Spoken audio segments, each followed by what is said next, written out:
All right, good morning, YouTubers. It's March 2nd.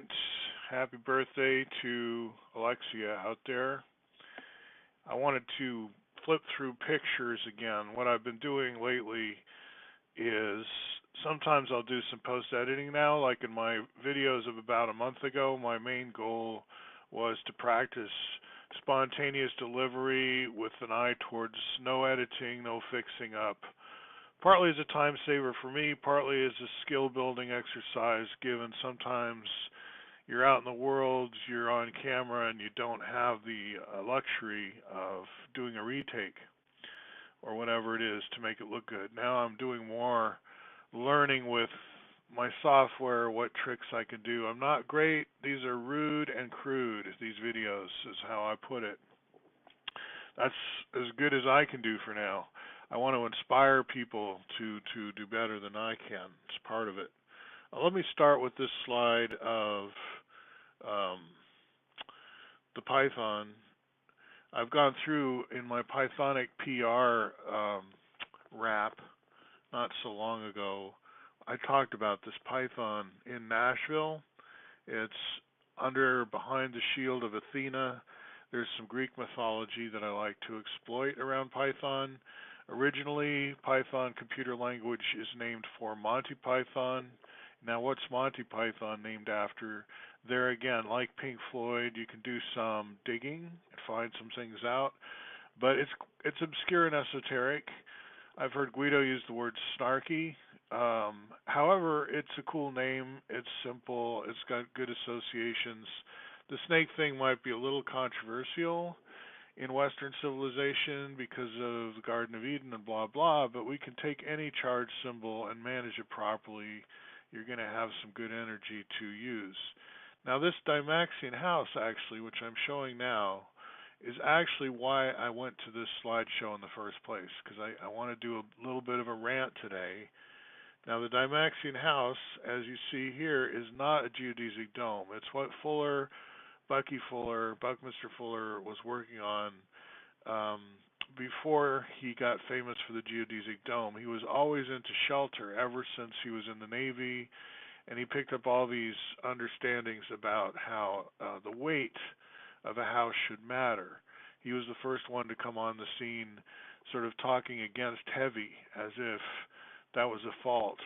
Whereas usually in architecture, the fortress is the paradigm castle is as much stone as you can afford, and the heavier the better. It's going to look like it's a forever building, these so-called forever buildings.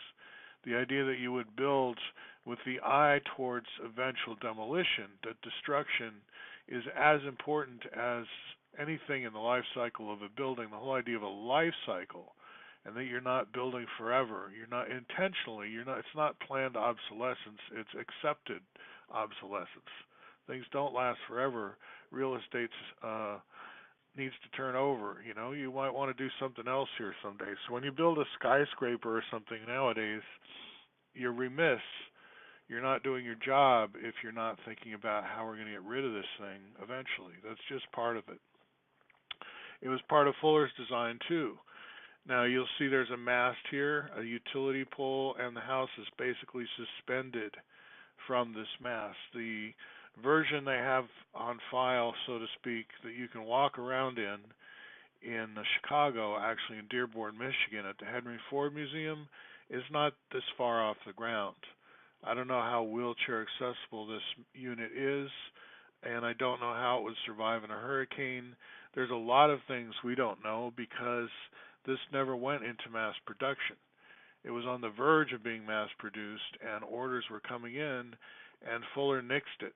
Partly, well, it's a long discussion.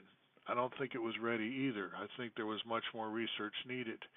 But the business climate at the time was, let's just stumble ahead and the chips will fall where they may. And we'll deal with lawsuits when they happen. It's kind of like the driverless car phenomenon. How do we just phase that in? There's a lot of liability issues, a lot to think about. So this was some of my reading at the time. I was already getting into the Bucky stuff back then, and what happened is there just happened to be an art exhibit on Bucky Fuller in Chicago. That's not me. I was passing my hat around. This is one of our organizers back in the day, and what we're doing here is that was in the green room, I think. A lot of these pictures start out blurry and then they become more clear. This one seems to stay blurry for some reason. So there I've talked about Python all over the place on my name tag or whatever that is. Looks like some kind of drawing. And there on the left is Steve Holden, at the time chairman of, well, I don't think, yeah, he was. He was chairman of the Python Software Foundation, and Ian Benson on the right. And the two of us, the three of us, those two and myself, took the train down to the Chicago Art Museum, which I think will show up here in a second. Hi there, Ad Leaf. Good to see you.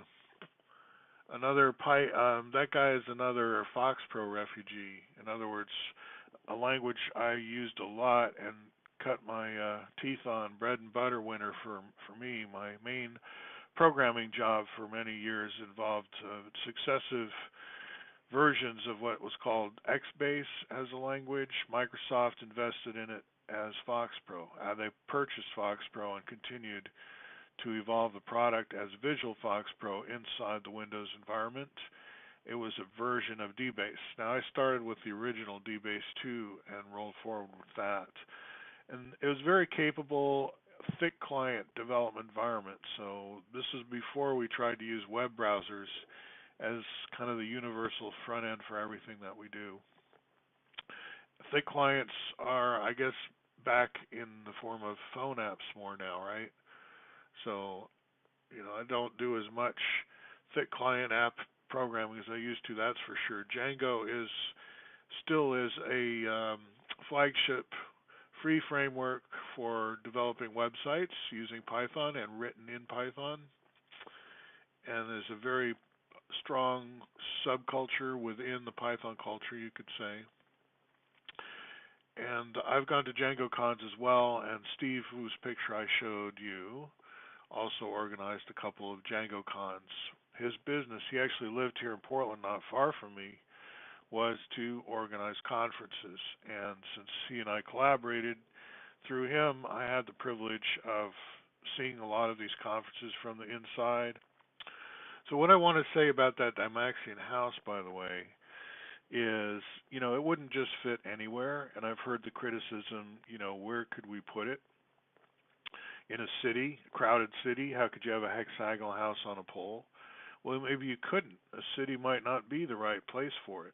I think of Florida, and I think of the square miles of mobile homes. I've lived in those mobile homes. I went there early to retire, kind of like Portlandia, actually to live with my mother's parents while my dad looked for new freelance work, having wound up the show in Italy working for the government of Libya. We moved back to the States, and Dad went north to seek his future, and that's when we ended up going to the Philippines. But they parked the kids, me and my sister, in Florida for those months, and I went to my first semester of high school in Bradenton, Florida at Southeast High, and then moved to the Philippines and finished high school there, and then Princeton University, and then Catholic girls school teacher, Catholic young women. And that was a two-year gig, and I made myself quit because it was my first job out of college, and I told myself I had to see more of the world and be more and not settle for the first job I had or something of that nature. Anyway, I thought I knew what I was doing when I quit. I thought I was going to do something bold because I was involved in EST and Bucky Fuller all at the same time. I had a lot of idealism, a lot of ideas, and I kind of stepped off the cliff. But I never gave up my interest in the Fuller stuff. Now, there's Guido at the time. He's gotten older, as have we all, but he's the inventor of the Python language, and he's been pretty good about going to Pycons. He's relinquished his titular title of benevolent dictator for life I've always thought of Python as one of those virtual nations I talk about. If you saw my globalism videos, I talk about thousands of virtual nations. How seriously you take yourself as a nation, maybe not that, much because, it's just a computer language, but then there's sports teams, there's just agglomerations of human beings with loyalty to a culture and symbols, a language group, a professional group, a guild. There are all these there's a Venn diagram of loyalties that we have, and how many of our loyalties rise to the level of a nation? Well, most of us are only members of one nation, if that. A lot of people have fallen through the cracks. Some people have two or three citizenships. I don't know how many you're allowed to have. But this is in flux, in my view. There's going to be more virtual nations and more ability to join and receive in exchange for service. There will be some kind of social contract, and we expect loyalty, right? It's not just money grubbers go over to there and work for that company, and idealists go over there and work for that nation. Although I think the nonprofits at this point, the so-called NGOs, they absorb a lot of that same loyalty that goes with nations in terms of higher ideals and so forth. So my rant is, I grew up in the Philippines and overseas, and I was surrounded by a lot of embassy people, USIS, later changed to USIA, information agency. How do we make America look good? I remember buying the meal for this whole table, but they reimbursed me. It was just my credit card, which was for, wow, hundreds of dollars, right? So there's the heading down to. Oh, this is some of the software I was working on. So you can see there's Fox Pro in the middle, and all these other products would feed into mine. This is kind of a clever little diagram using button icons and so forth of my work life at the time, more or less, and so forth. This is all back in 2009, so we're 10 years later when I'm making this video. This was in Chicago. So my rant, what I want to say is, having seen what the U.S. does overseas to promote the U.S. and say, hey, we're a great country, we have a lot to contribute, we're good. Bucky Fuller was that kind of an icon. He was a figure that you would put on a poster, have him come talk, but he had an upbeat, positive view of the future. And I would say it's a no-brainer that you want to look at how does the U.S. then treat Bucky after he dies. Like, are they going to keep it up? Are they going to go his route? Are they even going to teach he existed? What's going to be done in the schools with all this Bucky heritage? A lot of which, as I've been showing, is very practical, kind of everyday geometry stuff. Nothing to do with any particular dwelling solution. We can talk domes, Dymaxion house, all the rest of it. But what about just the geometry of it all? There's a lot of good middle and high school geometry that you could be doing, and I've been going over that, and it's not being done. And if I was like Russian or Chinese, I'm going to go like, hey, okay, so the Americans aren't really going to walk their talk on this one. They'll truck out Fuller as kind of a good guy. This is the futurist. This is how we are sophisticated Americans now. We are going to contribute to the world. But then Fuller dies. He gets kind of cheated in terms of a reputation. I mean, the books are still out there. He's got the Medal of Freedom.